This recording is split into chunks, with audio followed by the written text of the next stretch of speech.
Lesson planning can be very hard when you first start out. You don't know exactly what to do and it takes you a long time, but as you go on, it gets better and better.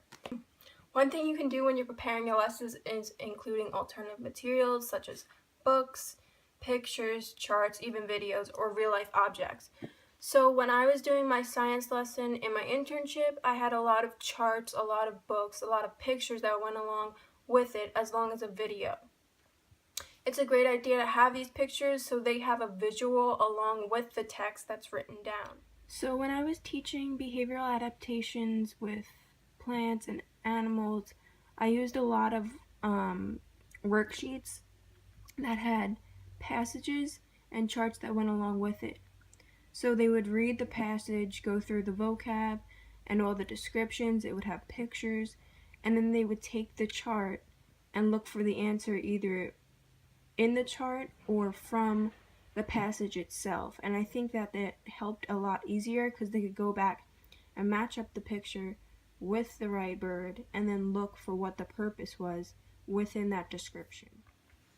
So in my internship, I don't have any ELL students, but a lot of the activities that I do could actually help them and different the instruction with charts, pictures.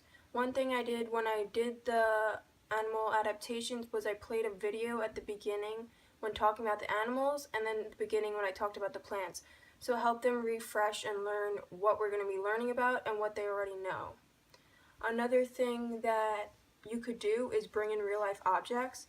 So like it's a little bit harder to bring in an animal, but you could go to like a zoo or an aquarium and they could see the animal in their adaptations and what they have, such as gills or a polar bear.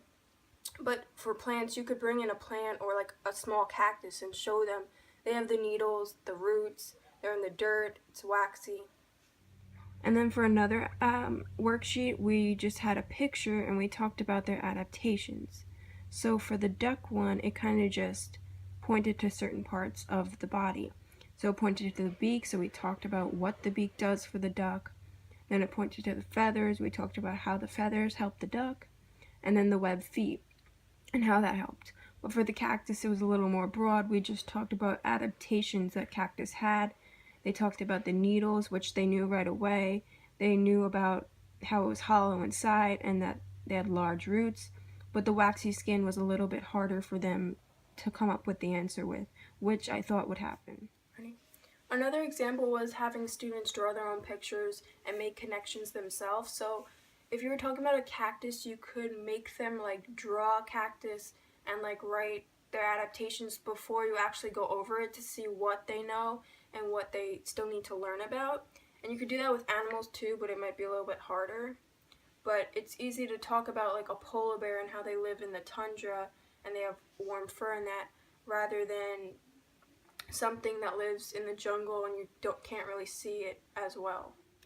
Then one other thing that we did when we did learned behaviors and instincts is we made a chart, so all the learned behaviors went under there and we wrote it down, and then all the instincts went under the instinct side and we wrote them down underneath as well.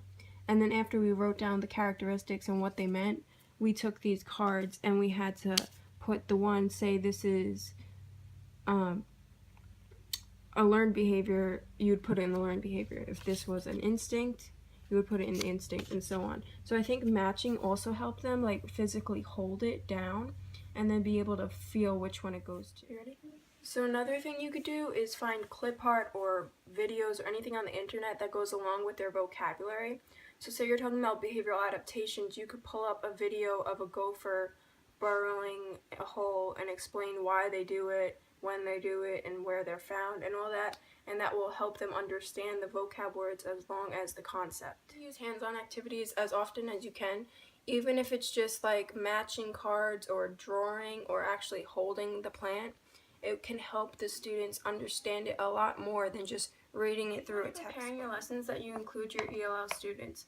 So having alternative materials and methods to doing your activities is very important because not every student learns the same way.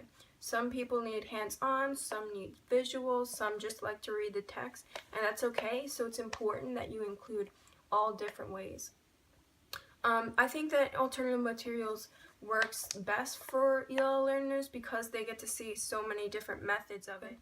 So if you have any more questions, just look at page 13 in the textbook. It includes a lot of alternative materials and many different methods. I talked about most of them, but there are a few that didn't really apply to my lesson.